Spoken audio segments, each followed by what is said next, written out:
Hello and welcome to my channel. Today I'll be creating this Artjournal page on spring. This project is inspired by the following steps by Mission Inspiration March 2017 challenge. Step 1 is to use some pattern paper. This pretty paper is from an old stack of the DCWV pattern paper. I cut strips of this 12 by 12 paper somewhere between 1 cm and 2 cm. Just some random size rectangles. I used more than half of this 12 by 12 paper. These strips were then all glued to a simple plain drawing paper.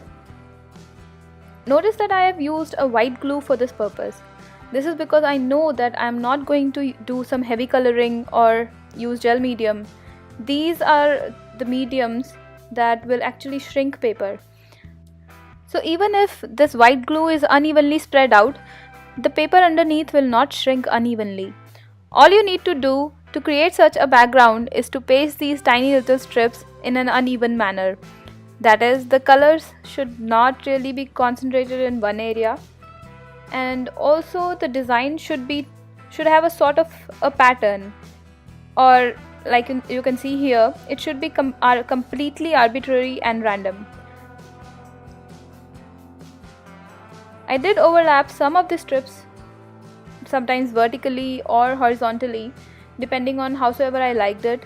I also trimmed the strips into smaller squares or rectangles, depending on how I wanted to place them there. In the end, the aim was for this to look visually pleasing.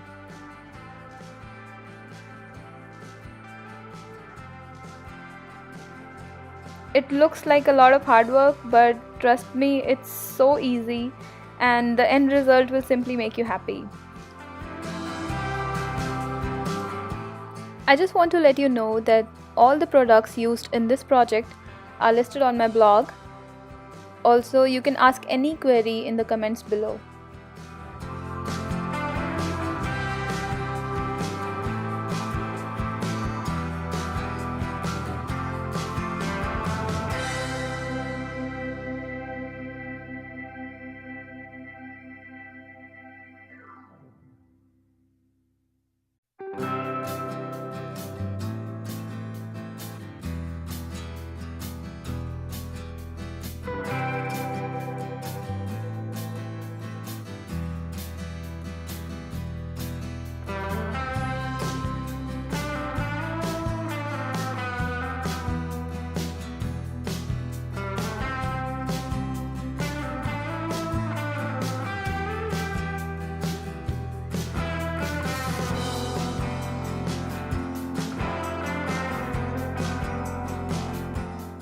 And here is how it looked once I was done with step 1.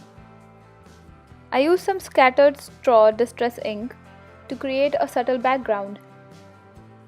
The idea is to completely cover the middle space with color.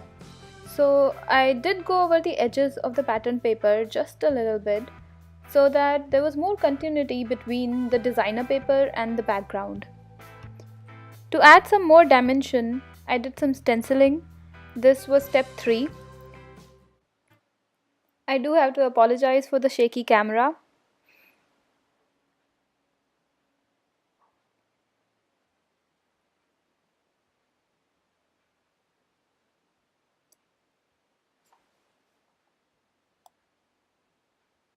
I decided to create my own focal image. These are some really pretty paisley designs. I stamped them with archival ink as I wanted to do some watercoloring later on, and I did not want the ink to smudge. So when you don't have a finger dabber, you improvise. Just use your foam dabber to gently push the color inside the stamped image so that a gradient effect could be achieved. Also, I wanted to keep the color palette to a bare minimum. Here, since the theme is spring, I kept the color palette limited to green and yellow. Again, I use the same distress inks for watercoloring. Just dab some ink on an acrylic block, use a damp brush to lift the color and paint the image. I specially went over the edges twice or with thicker colors, that is with less water, to make the images pop out. Step 5 was to use at least two clear stamps. So here you can see me using some leaves stamp. I did second generation stamping here. The idea is to use these paisleys as flowers, and these leaves are the standard leaves popping out of the stems. For this I did the step 5, that is to use my ATM card. This is some thick white paste, texture paste, that I used to create stems. I made it colored by using the same distress ink. And here comes my second stamp. It's a text stamp. I stamped it randomly to add some interest to my page using the same green ink.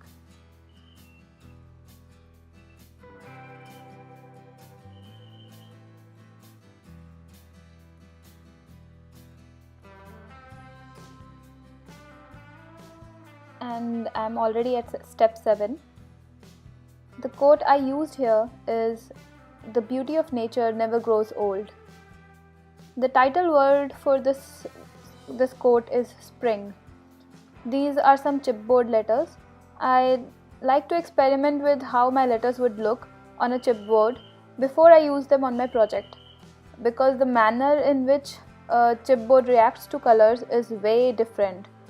So I experimented a bit on the scraps of chipboard, and I finally loved the green alcohol markers. I also distressed the edges of the letters. It's not so visible on the video, but it really does add dimension to the letters in a way, and it helps them pop a little more, distinguishes them from the background.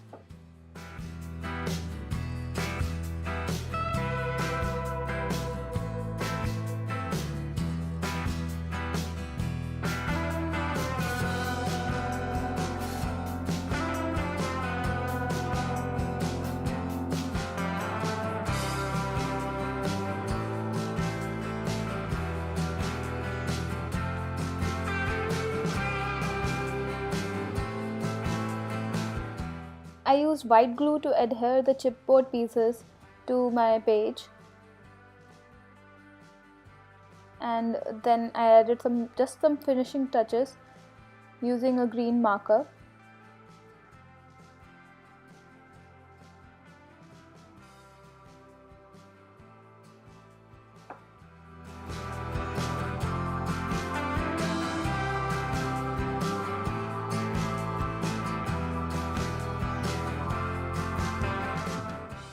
Finally, to add a frame, I simply used green distress ink on the edges of this paper.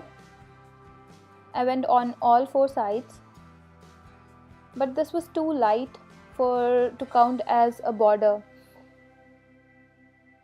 So I decided to bring in my archival ink and just go over the edges once more with this green ink. This did not really add too much color, but it did add some subtle darker edge around the paper.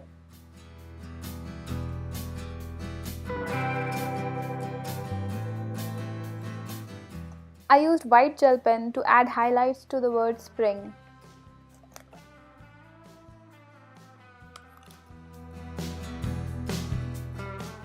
And this is how the completed project looks. I hope you enjoyed this project as much as I did making it. If you liked it, don't forget to give me a thumbs up and subscribe to my channel. Thanks for watching.